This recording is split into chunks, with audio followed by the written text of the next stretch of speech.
चलो बेटा, कल कहाँ तक हो गया था अपना?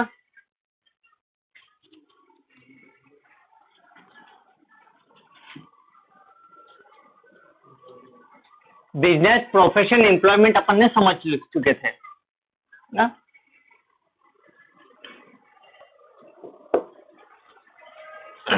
अब अपना सब्जेक्ट उठाते अपन अकाउंट। देख लेते कॉमर्स में क्या क्या सब्जेक्ट आते हैं और क्या इंपॉर्टेंस है इन सब्जेक्ट्स का हमारे लिए। अभी तक की जो न्यू एजुकेशन का क्या पुरानी पॉलिसी थी, उस पॉलिसी के अकॉर्डिंग क्या था? आपको पहले था अकाउंट, है ना, हिंदी, इंग्लिश, बिजनेस स्टडीज।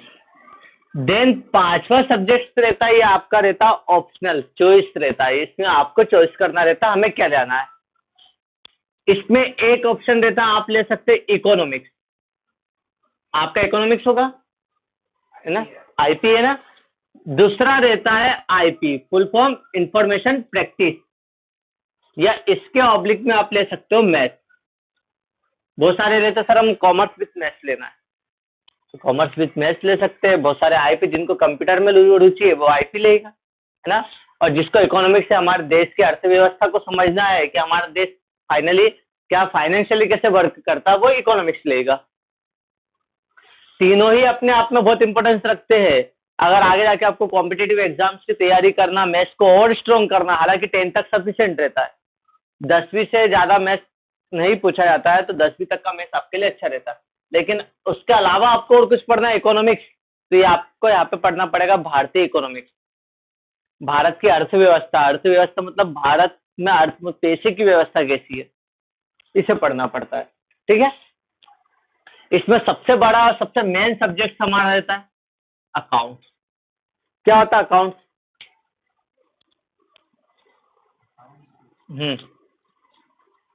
लेखांकन। हाँ, लेखांकन क्या होता है, क्यों जरूरत पड़ी अकाउंट की? हिसाब के लिए सर। हिसाब के लिए। हिसाब अपन हाथ से भी लिख सकते हैं। हमें पता है हमारे घर में कितना पैसा आया, कितना उठा है। एक बिजनेसमैन को पता कितना पैसा आया, वो लिख सकता है ना, हिसाब किताब। लेकिन इस फॉर्मेट की क्यों जरूरत पड़ी, इस बुक की प्रॉपर स्टडी की क्यों जरूरत पड़ी? इतने सारे अकाउंटिंग सॉफ्टवेयर है, टेली है, ठीक है, सेफ है, सब बहुत सारे अकाउंटिंग सॉफ्टवेयर है जिसपे अकाउंट्स होते प्रॉपरली ढंग से। तो हमें अकाउंट्स की जरूरत क्या है? ये तो आपने सही बता दिया। अकाउंट्स मतलब सर एक बिजनेसमैन, व्यापारी अपने लेन देन को क्या करता है, प्रॉपरली लिख के रखता है। इन लेन देन को, वित्तीय लेन देन को, फाइनेंशियली ट्रांजेक्शन्स को लिखना ही क्या कहलाता है, अकाउंटिंग कहलाता है। ठीक है, अकाउंट की जरूरत क्यों पड़ी? मैनेजमेंट हाथ से भी हो सकता है, लेकिन प्रॉपरली सिस्टमेटिक तरीके से। देखो क्या होता है, हमारे देश में, हमारे देश की सरकार का आय का सबसे बड़ा स्रोत क्या है?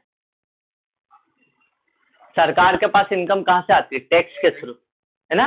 टैक्स के थ्रू हम चीज, 1 रुपए का पेन भी खरीदा, 2 रुपए का पेन खरीदा, उसका कुछ हिस्सा हम सरकार को डोनेट करते, है ना, देते।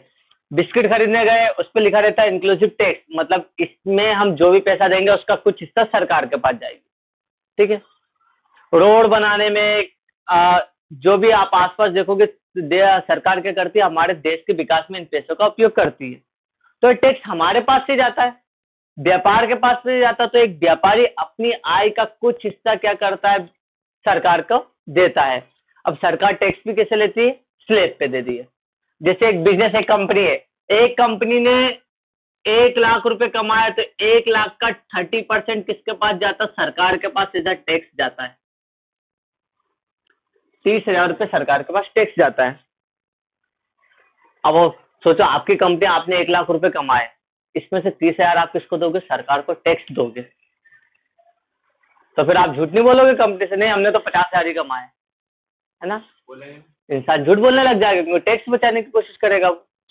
तो यहीं पे ध्यान रखो, इसलिए गवर्नमेंट ने ऐसा कंपलसरी कर दिया कि भैया आप अपने बिजनेस के सारे हिसाब किताब, लेन देन, है ना, इनको एक प्रॉपर फॉर्मेट में लिख के हमें पहुंचाइए कि आपके पास से कहाँ कहाँ इनकम आई है, कहाँ खर्चे आपने किए और आपके पास कितना पैसा बचा है।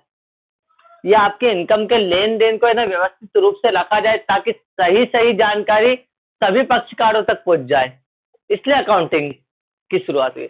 अकाउंटिंग को एक प्रॉपर फॉर्मेट में ही करना चाहिए, है ना। बचपन से जो आप अकाउंटिंग करता है वो अकाउंटिंग अलग है और ये प्रॉपर फॉर्मेट वाली अकाउंटिंग अलग है ना। तो अगर ऐसी नॉर्मल अकाउंटिंग होती तो कोई भी कर लेता, नॉन प्रोफेशनल भी कर लेता, अकाउंटेंट की जरूरत ही नहीं होती। इसलिए एक प्रोफेशनल एक्टिविटीज है, जैसे सीए है, इंजीनियर है, डॉक्टर है, वकील है, ये सब प्रोफेशनल एक्टिविटीज में आता, तो अकाउंटिंग भी एक प्रोफेशनल एक्टिविटीज में आता है। इसकी आवश्यकता हर जगह पे पड़ती है, ठीक है। अब अकाउंटिंग में दो चीज आती है। पहला आता है बुक कीपिंग, हिंदी में कहा जाए तो पुस्त पालन, है ना। और दूसरा होता है अकाउंटिंग, हिंदी में कहा जाए तो लेखांकन। ये तो पढ़ लिया होगा आपने, बुक कीपिंग क्या होता है। लिखना,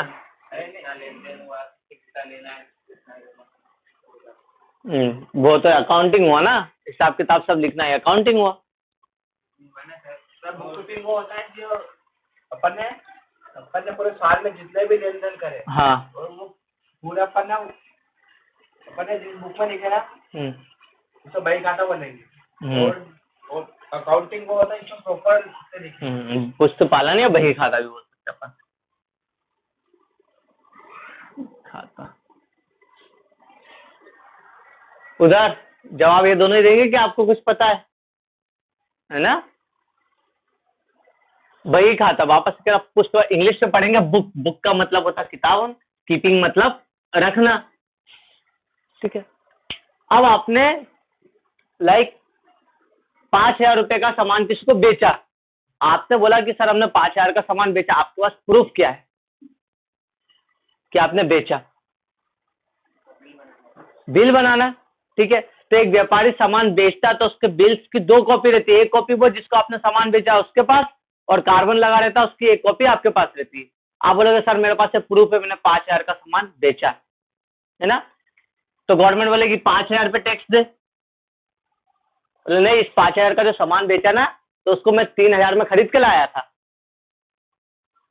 तो गवर्नमेंट बोलेगी 3,000 रुपए में खरीद के लाया था, इसका प्रूफ क्या है। तो आप क्या बोलोगे, परचेज बिल दिखाओगे कि सामान खरीदा था, परचेज बिल। सियागंज से आपने 3,000 रुपए का सामान खरीदा था, तो आपने बोला भैया बिल दे, तो आपने सामान दिया और 3,000 रुपए का आपको बिल दिया, एक कॉपी उसके पास एक आपके पास, ठीक है। तो आपके पास 3,000 का बिल है और इस 3,000 के सामान में आपने लाभ जोड़ के इसको 5,000 में बेचा। तो आपके पास परचेज सामान खरीदा था उसका परचेज बिल, और सामान बेचा है आपने उसकी सेल की कॉपी पड़ी होगी, उसको हम बोलेंगे सेल बिल। तब जाके सरकार मानेगी कि हाँ भैया आपने 3,000 का सामान खरीदा था, 5 में बेचा है, तो 2,000 रुपए का आपको प्रॉफिट हुआ है, ठीक है।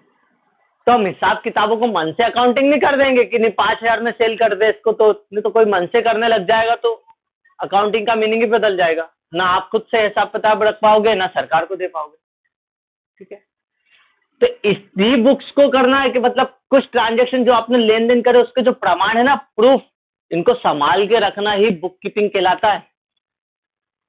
आपने जो हिसाब किताब जो भी लेन देन करे उसके प्रूफ आपके पास एक बुक में रहती है। जैसे परचेस आपने करा है तो परचेस के लिए आप क्या करोगे, परचेस बुक।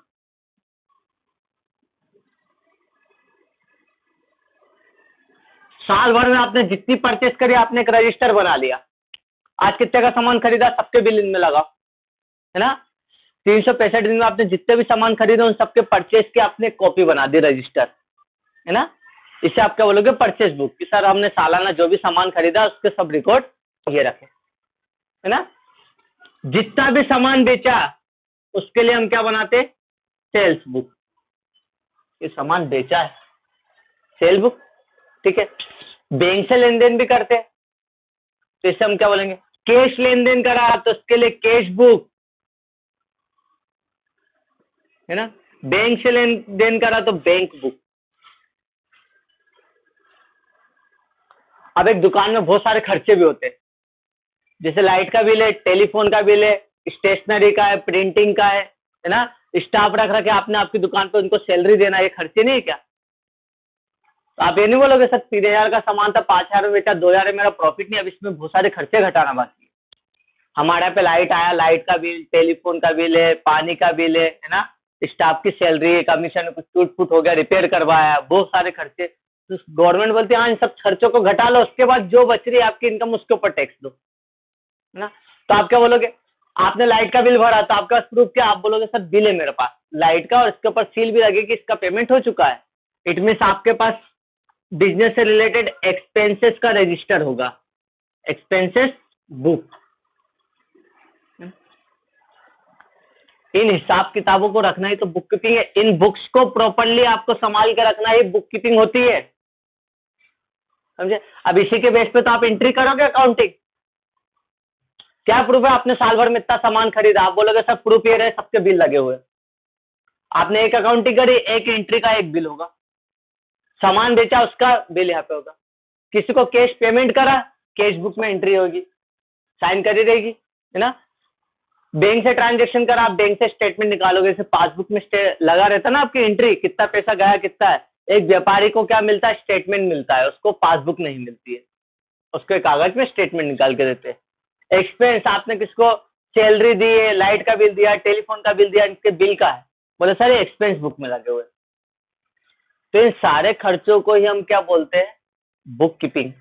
मतलब हमारे बिजनेस के जितने भी ट्रांजेक्शन है, इनके एविडेंस को हमने इकट्ठा करा है और इनको संभाल के इनकी सेपरेट सेपरेट बुक्स बना के हमने इसमें रख दिया है, ताकि इसके बेस पे हम क्या कर सके, अकाउंटिंग कर सके, समझे। मतलब बुक्स को रखना है, पुस्त पालन, है ना। हिंदी में क्या आया था, व्यापारिक लेन देन के प्रामाणिक दस्तावेजों को व्यवस्थित रूप से रखना ही पुस्त पालन कहलाता है। व्यापारिक मतलब बिजनेस के लेन देन के प्रमाणों को, के दस्तावेजों को व्यवस्थित रूप से रखना ही क्या कहलाएगा, पुस्त पालन कहलाएगा, है ना। इन रजिस्टर्स को रखना, प्रैक्टिकल लाइफ में जब आप कोई बिजनेस में जाओगे ना, आपको ये चीज रखनी पड़ेगी। आपको कहीं पे अकाउंटेंट के रखोगे तो आपको पता होना चाहिए, मैं एज अकाउंटेंट काम कर रहा हूं तो मुझे क्या क्या चीज सबसे पहले रखनी पड़ेगी। आप किसी भी कंपनी में चले जाओगे तो आपको पता रहना पड़ेगा, सर आप क्या पूछोगे, परचेस रजिस्टर का, अच्छा है परचेस रजिस्टर, सेल्स रजिस्टर का है, सेल्स रजिस्टर, खर्चों का रजिस्टर का है ना, कैश वाउचर्स का है तो आप बोलोगे कैश वाउचर्स है, बैंक के ट्रांजेक्शन के लिए बैंक की फाइल का, आप ये चीजें पूछोगे। इतनी बुक्स आपको नॉर्मली मिलेगी, हर बिजनेस में मिलेगी, 99% बिजनेस में मिलेगी, समझ रहे हो। इसे बोलते हैं बुक कीपिंग। प्रैक्टिकल लाइफ से सीखो बेटा, उसमें नहीं तुमने रट लिया, है ना, रटना नहीं है। अकाउंटिंग कर रहे हो ना तो आपको पता होना चाहिए किसके बेस पे अकाउंटिंग होती है, इसी कहते हैं बुक कीपिंग, है ना। बुक निकालो अकाउंट की,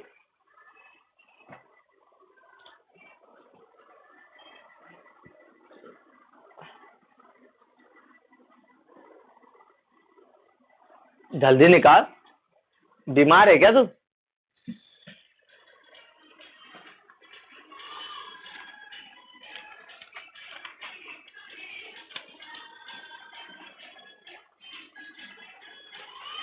इंग्लिश मीडियम भी है, अच्छा तेरा इंग्लिश मीडियम है ना, ठीक है। ये लिखा बही खाता का अर्थ, अगले पेज पे देखो, बुक कीपिंग अकाउंटिंग का मीनिंग तो बता दिया, मिल गया। अरे मीनिंग देख, डिफरेंस नहीं, है ना। बुक कीपिंग देखो हिंदी में क्या लिखा,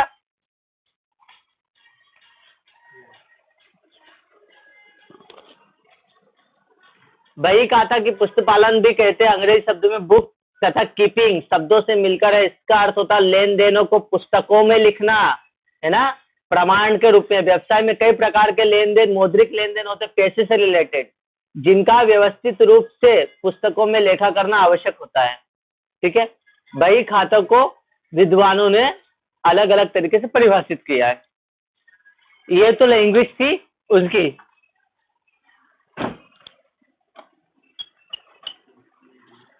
बेटा ये तो किताबी लैंग्वेज थी, है ना। अगर आप उस किताबी लैंग्वेज में क्या है कि आप लेन देनों को पुस्तकों में लिखना, बुक कीपिंग। एक्चुअल में बुक कीपिंग है ना, आपने जितने भी लेन देन है उनकी पुस्तकों को संभाल के रखना अलग अलग। ट्रांजेक्शन के फिजिकल फॉर्म को ध्यान रखो, भौतिक प्रारूप को, बिल सोन को, आपने सारे ट्रांजेक्शन के दस्तावेज डॉक्यूमेंट्स को आपने क्या व्यवस्थित रूप से संभाल के रखे, इसे हम कहते हैं बुक कीपिंग। क्लियर है? नाम से बता, बुक और रखना कीपिंग। तो कौन कौन सी बुक रखोगे? सर हमने सामान साल भर में इतना खरीदा, परचेज बुक। तो आपके पास हिसाब तो रहे कि हमने साल भर में इतना सामान खरीदा, क्योंकि जरूरी नहीं आप नगद ही खरीदो, एक दुकानदार नगद और उधार दोनों खरीदता है ना। आपके पापा जैसे सबसे थोक में सामान लाते हैं तो जरूरी हर बार नगद देख के आए, कुछ उधारी देते ना, 15-20 दिन 30 दिन की, 1 महीने 2 महीने की उधारी देती है, तो आप उधार ट्रांजेक्शन भी लिखोगे, नगद भी रखेंगे ना। इसे बोलते हैं बुक कीपिंग। ये काम कोई भी कर लेगा, अनप्रोफेशनल भी कर लेगा, उसको सिर्फ इतना बोलना है कि भैया बुक कीपिंग का काम करना है। इसका मतलब कि कितना सामान खरीदा उन सबके बिल और सामान का हिसाब रखो, बेचा उसका हिसाब, मतलब ये बुक कीपिंग है। अनप्रोफेशनल कर लेगा। इसके बाद आपका काम चालू होता है अकाउंटिंग। इन्हीं बुक्स के हिसाब से आपको बिजनेस का ओवरऑल परफॉर्मेंस निकालना कि हमारा व्यापार ओवरऑल फायदे में हुआ कि घाटे में हुआ। समझे? जैसे आपने साल भर में 5 लाख रुपए का सामान खरीदा था, 5 लाख की परचेस है, तो जो पैसा गया तो आपके पास से 5 लाख रुपए गया, है ना। और इस सामान को हमने कितने में बेचा? लाइक 10 लाख रुपए में हमने सामान को बेचा, ठीक है। तो 5 लाख रुपए आपका क्या हुआ अभी? प्रॉफिट। आप बोलोगे नहीं सर प्रॉफिट नहीं है अभी हमारा। इसमें हमने क्या करा? कुछ खर्चे भी करे, लाइक लाइट का बिल है, टेलीफोन का 12 महीने का लाइट का बिल, 12 महीने का हमारा सैलरी का है, 12 महीने का ऑफिस का, 12 महीने का रिपेयर एक्सपेंसेस। हमारा बिजनेस, हमने ऑफिस में एडवर्टाइजमेंट भी करा, विज्ञापन भी करवाया, सेलिंग एंड डिस्ट्रीब्यूशन के खर्चे, बांटने के और बेचने से रिलेटेड खर्चे, हमने एड भी करवाया था, एडवर्टाइजमेंट करवाया था। हीरो आया था अक्षय कुमार, वो कूद काट कर पैसे ले गया, वो थम्सअप के एड होना आते ना।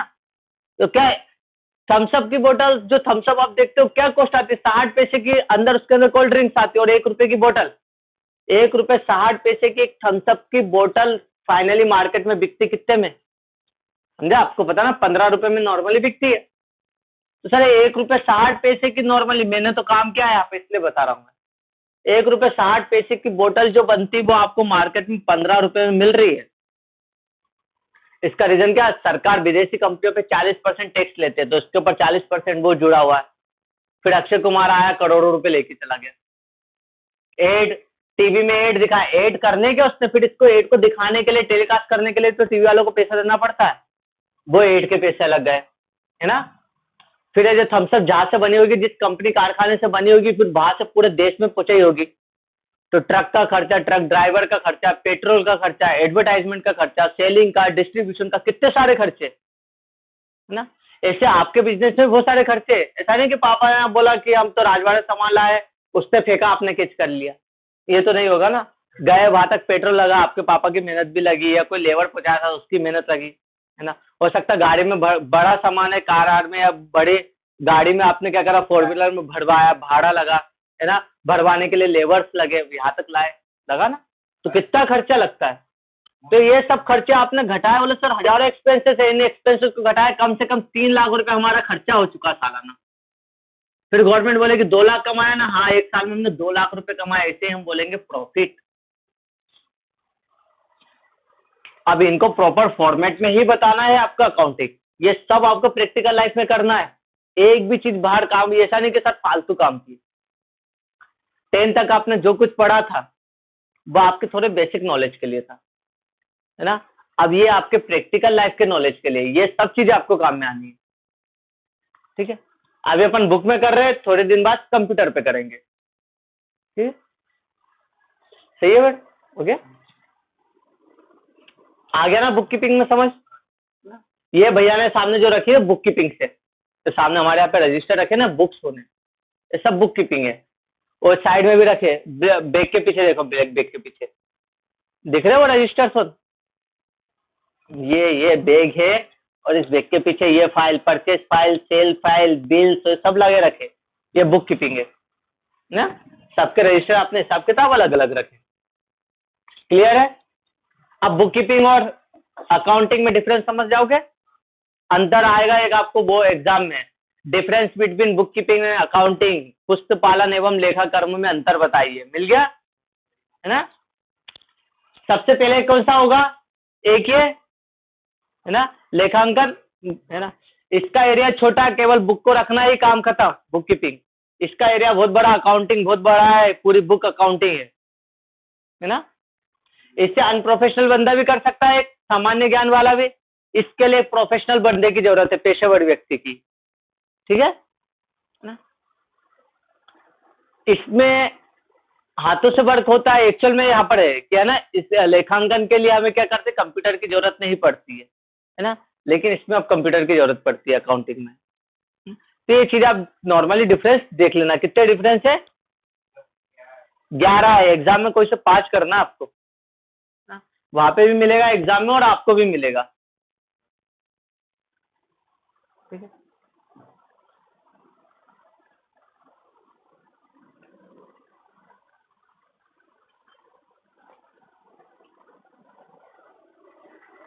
देख लो बेटा, बही खाता, पहले देखो बुक कीपिंग में डिफरेंस पे क्या लिखा है, और इसमें इंग्लिश में बताओ यार, मैं इंग्लिश में समझाऊंगा तो आप दोनों को हिंदी में भी आ जाएगा। स्कोप क्षेत्र, अच्छा इसमें दूसरे नंबर पे दे दिया क्षेत्र, आगे पीछे स्कोप, तो बुक कीपिंग का स्कोप क्या है, क्षेत्र लिमिटेड है ना, इससे समझ में जाएगा बेटा। उसका स्कोप क्या है, इंग्लिश में बताना, संजय आप बताना। स्कोप, स्कोप मतलब क्षेत्र, बुक कीपिंग बही खाते का क्षेत्र क्या है, लिमिटेड है। क्यों, क्योंकि इसमें क्या करना, खाली आपको रजिस्टर्स संभाल के रखना है, इसका क्षेत्र लिमिटेड है। लेकिन इसके बेस पे आपको पूरी अकाउंटिंग करना, अकाउंटिंग मतलब जर्नल एंट्री है, ट्रायल बैलेंस है, लेजर से आपको है ना, फाइनल अकाउंट, ये सब चीजें बनाना रहता है। फिर टैक्सेशन चालू हो जाता है, मतलब इसका एरिया बहुत बड़ा है, इसका लिमिट स्कोप बहुत लार्ज है, बहुत बड़ा है ना। दूसरे नंबर पे क्या है,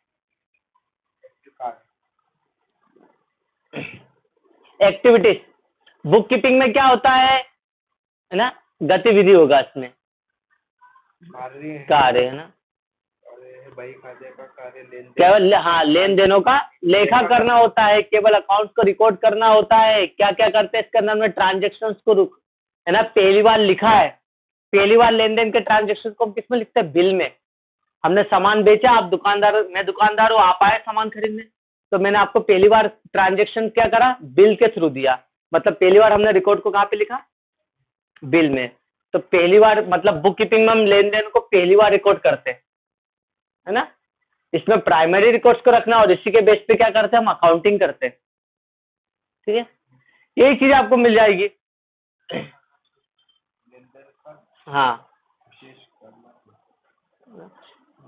कार्य क्षेत्र है ना, इसका कार्य क्या, बुक कीपिंग का केवल बुक्स को रखना, और इसका काम क्या, पूरा एनालिसिस करना, पूरा विश्लेषण करना कि भैया इससे ओवरऑल हमें क्या हुआ, फायदा हुआ कि नुकसान हुआ, है ना।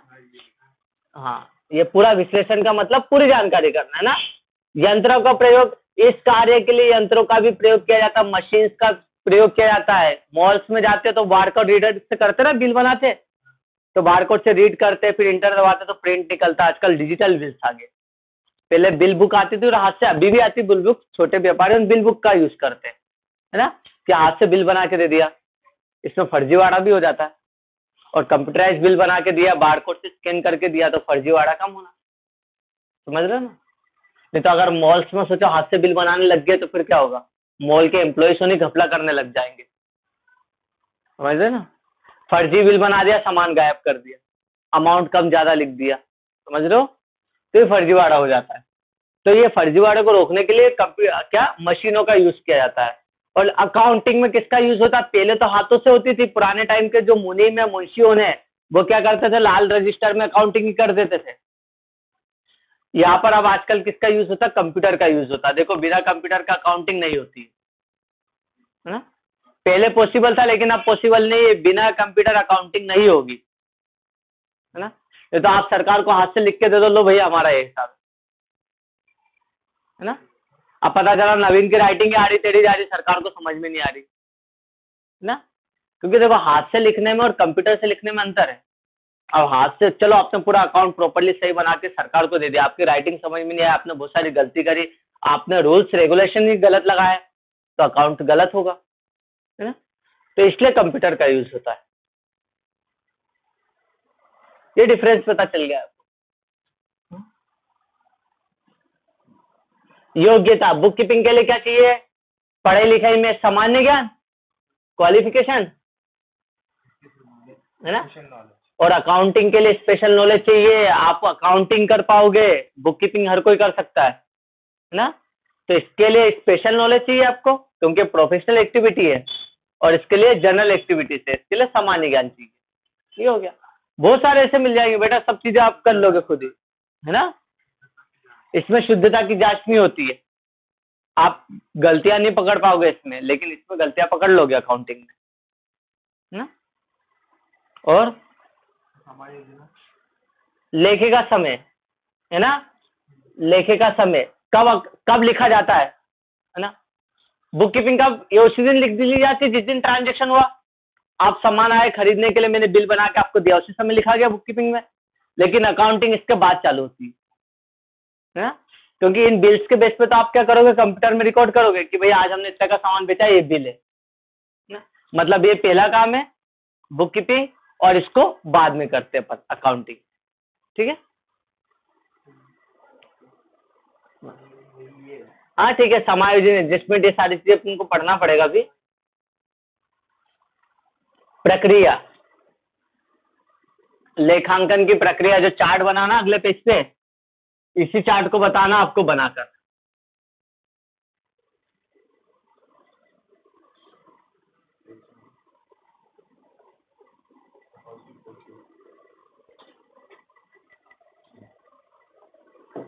ये बहुत इंपॉर्टेंट क्वेश्चन है। क्वेश्चन आता है explain the process of accounting, लेखांकन की प्रक्रिया को बताना है। प्रोसेस ऑफ अकाउंटिंग, लेखांकन की प्रक्रिया क्या रहेगी? लेखांकन की प्रक्रिया सबसे पहला आएगा आइडेंटिफिकेशन, पहचान करना।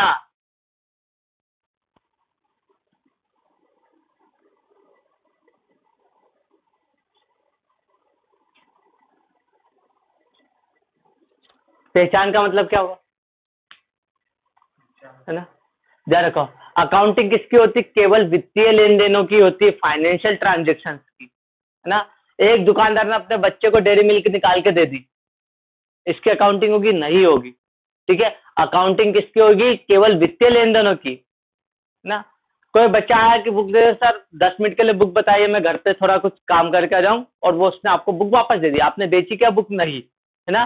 तो पहले आप पहचान करोगे जो मेरे पास लेन देन हुआ है, लेन देन पैसे में हुआ क्या, है ना। अगर पैसे में लेन देन हुआ तो अकाउंटिंग के अंदर आएगा, है ना। अगर आपने किसी को उधार दिया, उसने थोड़ी देर बाद सामान दे दिया, या बिना पैसे के लेन देन के आपने कोई सा ट्रांजेक्शन करा है, तो उसके लिए अकाउंटिंग नहीं होगी। मतलब अकाउंटिंग के लिए सबसे पहले आइडेंटिफिकेशन करना पड़ेगा, किसकी अकाउंटिंग करे और किसकी नहीं करे, है ना। किसकी होती है? बड़े लेवल पे होगा तो बिल्कुल होगी। अब तुम बोलोगे छोटे लेवल पे जहाँ पे पंगत बिठा देते सर, छोटा मोटा काम चलता है, तो उसके लिए गवर्नमेंट खुद इतना ध्यान नहीं देती है। ना, जैसे साइजे में टेंट शो लगते हैं तो वो, है ना, प्रोफेशनल लोगों का काम रहता है, तो उसमें हजारों लाखों रुपए आता है। टेंट लगाने में 2-2, 3-3 लाख रुपए लगा देते हैं। तो 3 लाख रुपए, वो देखो 2 दिन का टेंट के लिए 2 लाख 3 लाख रुपए उन्हें चार्ज करे, तो लाखों का हिसाब इसको क्या कागज में लिख देगा क्या कोई भी अकाउंटेंट, है ना। इसके लिए तो प्रॉपर्ली अकाउंटेंट की जरूरत रहेगी। तो आपको आइडेंटिफिकेशन करना पड़ेगा, जो हमने लेन देन करे सर वो पैसे के हुए कि नहीं, है ना। आइडेंटिफिकेशन, पहचान करने का, फिर इसका क्या करेंगे? मेजर, है ना, मेजरमेंट।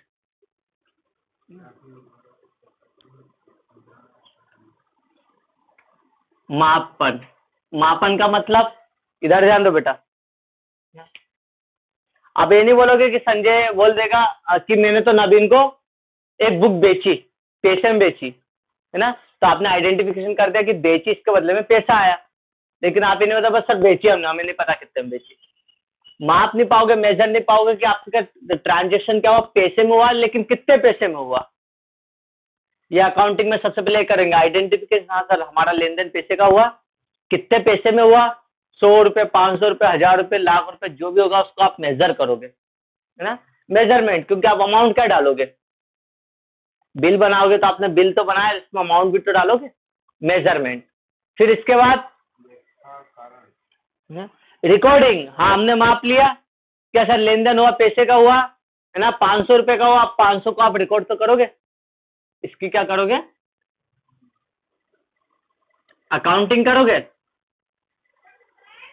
लेखांकन करा, ठीक है सर। अब इसकी हमने एंट्री कर दी। इसके बाद क्लासिफिकेशन, वर्गीकरण,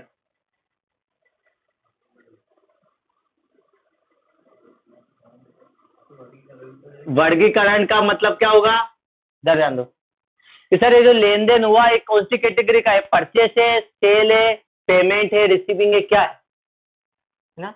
देखो आप बोलोगे सर ये हमने अकाउंटिंग कर दी, ये परचेस की अकाउंटिंग थी, तो ये कहाँ पे जाएगा, परचेस बुक में। सर ये सेल की अकाउंटिंग थी, सेल बुक में।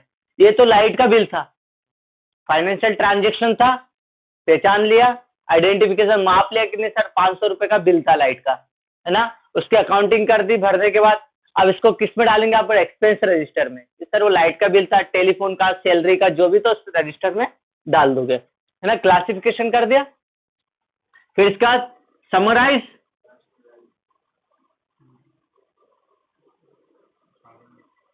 संक्षिप्तीकरण, शॉर्ट करना, बड़ी बातों को छोटे में बता देना संक्षिप्तीकरण होता है। तो अकाउंटिंग में ये नहीं कि आपने कोई बड़ी कथा को या कोई ट्रांजेक्शन को बड़ा बता के करा, है ना, ओवरऑल उसको एक ही चीज जानना है कि हमारे कितना पैसा आया और कितना पैसा गया। संक्षिप्तीकरण करना, समराइज करना, और क्या, एनालाइज, एनालिसिस, हाँ एनालिसिस करना, एनालाइज करना मतलब विश्लेषण करना। विश्लेषण का मतलब बेटा क्या है, इसमें आपको पता लगाना इस लेन देन से हमें फायदा हुआ कि नुकसान हुआ, फायदा हुआ तो क्यों हुआ, नुकसान हुआ तो क्यों हुआ, इसे बोलते हैं हम विश्लेषण करना, ठीक है। इसके बाद है ना, निर्वचन करना मतलब इंटरप्टिंग करना, इंटरप्रेटिंग, सॉरी,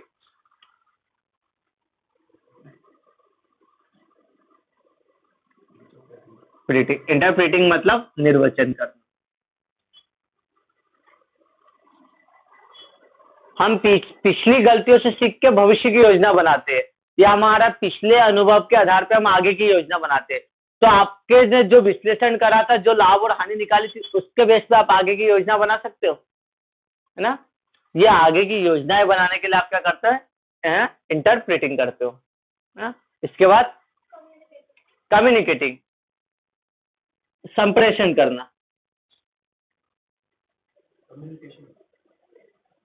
ना, संप्रेषण।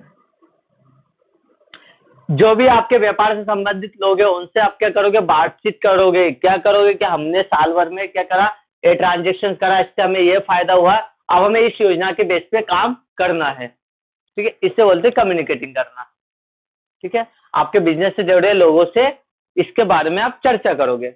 ये होती है अकाउंटिंग की प्रोसेस। सबसे पहले सर हम ट्रांजेक्शन को आइडेंटिफिकेशन करेंगे, पहचानेंगे, फिर उसको मेजर करेंगे कितने के लेन देन हुए, है ना, फिर उसकी अकाउंटिंग करेंगे, उसको लिखेंगे, है ना, फिर उसका क्लासिफिकेशन करेंगे, बांटेंगे कि सर ये हमारी इनकम है कि एक्सपेंस है कि परचेस है, क्या है। क्लासिफिकेशन करा, क्लासिफिकेशन का इसको समराइज करेंगे, शॉर्ट में करेंगे, ट्रांजेक्शन को, बड़ी बात को छोटे में समझाने की कोशिश करेंगे, ठीक है। समराइज कर एनालिसिस करेंगे, देखेंगे सर इस लेन देन से हमें फायदा हुआ कि नुकसान हुआ, फायदा हुआ तो कितना हुआ, क्यों हुआ, नुकसान हुआ तो क्यों हुआ, है ना। फिर इसमें सुधार करके इसके लिए भविष्य की योजना बनाएंगे, इंटरप्टिंग करेंगे, इंटरप्रेटिंग करेंगे, और फिर इस योजनाओं को हमारे संबंधित लोगों से बांटेंगे। ये होता प्रोसेस ऑफ अकाउंटिंग। आपको क्वेश्चन आएगा एग्जाम में, explain the process of accounting, यही पूरा चार्ट बनाना है हिंदी और इंग्लिश मीडियम को भी। ये 5 पॉइंट्स ना समझाते हुए आप एक चार्ट बना दोगे, चार्ट के साथ इन चीजों को लिखना भी है, ठीक है। उनको लिखना है, जैसे आइडेंटिफिकेशन है ना, आइडेंटिफिकेशन के सामने जो लाइन लिखी है सेम एज इट इज बनाना, 5 नंबर का मिलेगा ये, ठीक है। तो हो जाएगा 5 नंबर का चार्ट।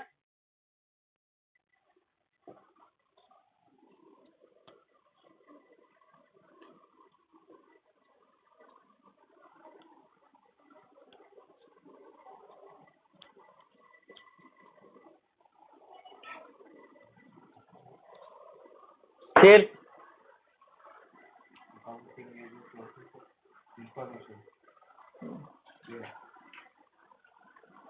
एक मिनट, ये देखो लेखांकन का उद्देश्य, ऑब्जेक्ट ऑफ अकाउंटिंग।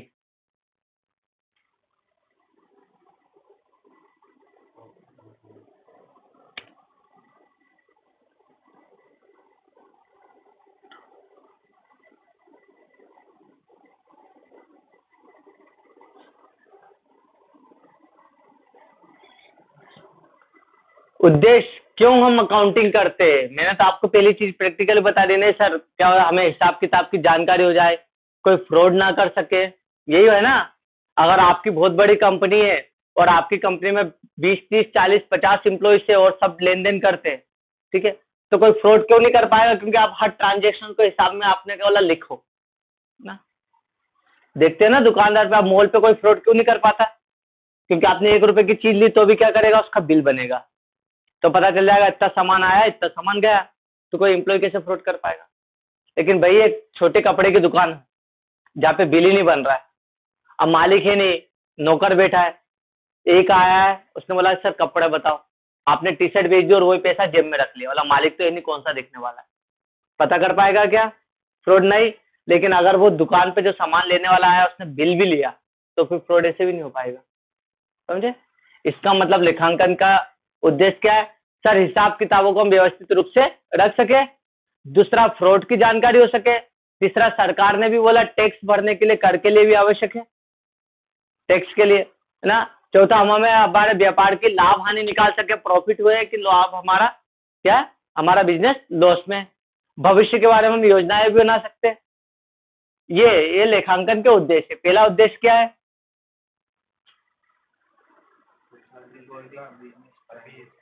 है ना, बिजनेस के लेन देनों को लिख सकते हैं। भैया परसों क्या खाया था आपने,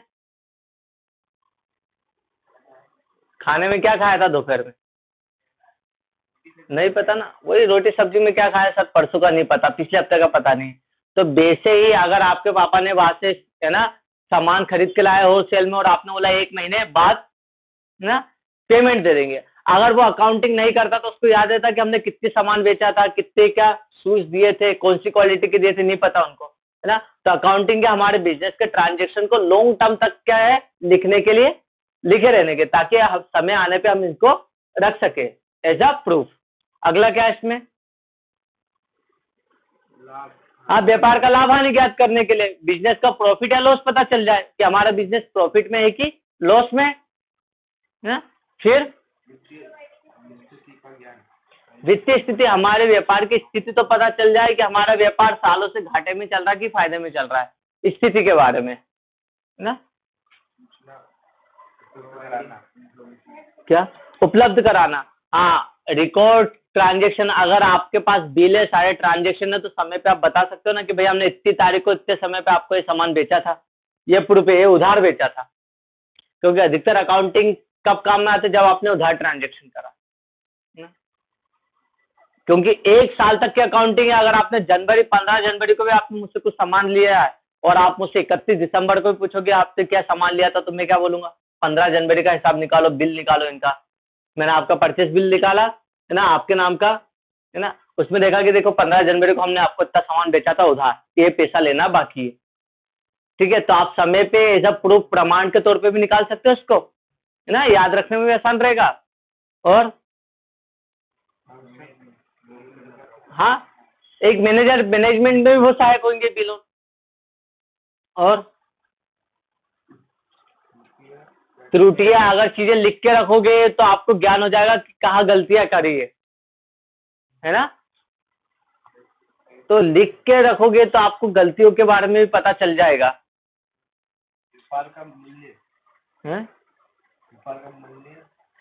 व्यापारिक करों के निर्धारण के लिए, है ना, एक व्यापारी से सरकार टैक्स लेती ना, तो टैक्स किस पे लेगी, इनकम पे, तो इनकम कहाँ पे, हिसाब किताब से निकलेगा, लेखांकन से। और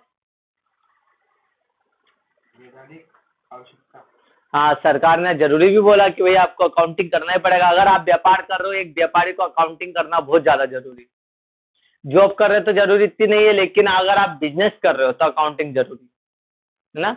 सरकार ने बोला वैधानिक कर दिया, लीगल कर दिया, जरूरी कर दिया, कंपलसरी, है ना, कि आपको क्या करना पड़ेगा, अगर आप व्यापार कर रहे हो तो आपको व्यापार के लेन देन को प्रॉपरली रिकॉर्ड करना पड़ेगा। इसलिए एक छोटी दुकानदार से लेकर बड़ी से बड़ी कंपनी को हर बंदे को अकाउंटेंट की जरूरत पड़ती है, चाहे वो हॉस्पिटल हो, कोई सा गवर्नमेंट सेक्टर है, हर जगह अकाउंटिंग होती है। इट मीन्स अकाउंटिंग का स्कोप सर बहुत बड़ा है, छोटा स्कोप नहीं है, ठीक है। तो बेटा ऑब्जेक्ट ऑफ अकाउंटिंग, दोनों में से क्वेश्चन मिलेगा आपको, ऑब्जेक्ट ऑफ अकाउंटिंग या प्रोसेस ऑफ अकाउंटिंग मिलना है, फिक्स 5 नंबर में क्वेश्चन मिलेगा, ठीक है। तो ये दोनों क्वेश्चन आपको याद करना ही पड़ेंगे बेटा, इतना ज्यादा नहीं, मैं टिक लगा दूंगा, छोटे करवा दूंगा इनको, जैसे इतना नहीं करना, व्यावसायिक लेन देनों को इसको आपको कहाँ तक करना है, की जा सकती है तक, पहला पॉइंट यहाँ तक, ये पॉइंट शॉर्ट करवा दिया है ना। व्यापार वित्तीय स्थिति का ज्ञान हो जाएगा तो वित्तीय स्थिति, एक मिनट इसको यहाँ तक,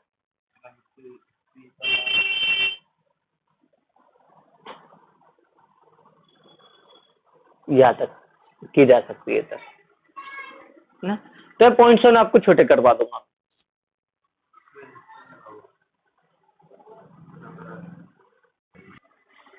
ठीक है बेटा, कल अपन चालू करेंगे टर्मिनोलॉजीज ऑफ अकाउंटिंग, है ना। पूरी इसकी शब्दावली देखेंगे, लेखांकन में हम किन किन शब्दों का यूज करते हैं, पूरी एबीसीडी देखेंगे जेड तक इसकी, केवल इनके शब्दों को समझना आपको। जैसे बचपन में ए को बनाने में और ए को समझने में टाइम लगा है ना। बच्चा KG1 KG2 LKG तक क्या करता है, केवल अल्फाबेट्स को पहचानता है, और फर्स्ट क्लास से क्या करता है, उसको समझता है। नहीं तो वो अनार ही बोलता है, उसको अनार ही बोलता है, अनार नहीं, वो ओनली आ होता है। कब समझता है, जब वो हिंदी थोड़ी बहुत पढ़ने लग जाता है ना। उसके सामने आप ई लिख दोगे तो उसको इमली ही बोलेगा, ई इमली का, वो यही बोलता रहेगा बच्चा, जबकि थोड़ा समझदार होने के बाद इसको बड़ी ही बोलेगा, समझेगा। तो यही टर्मोलॉजी से अब आप बिजनेस ट्रेड में डिफरेंस समझोगे, प्रोफेशन में डिफरेंस समझोगे, है ना। कैपिटल क्या होती है, कैपिटल में डिफरेंस समझोगे। ये थोड़ा डिटेल में अपन करेंगे और आराम से करेंगे। बस ये है कि सैटरडे के पहले पहले आपका चैप्टर कंप्लीट हो जाएगा, एक हफ्ते में एक चैप्टर आपका कंप्लीट हो जाएगा, ठीक है। बाकी करते बेटा कल टाइम पे आया करो बस।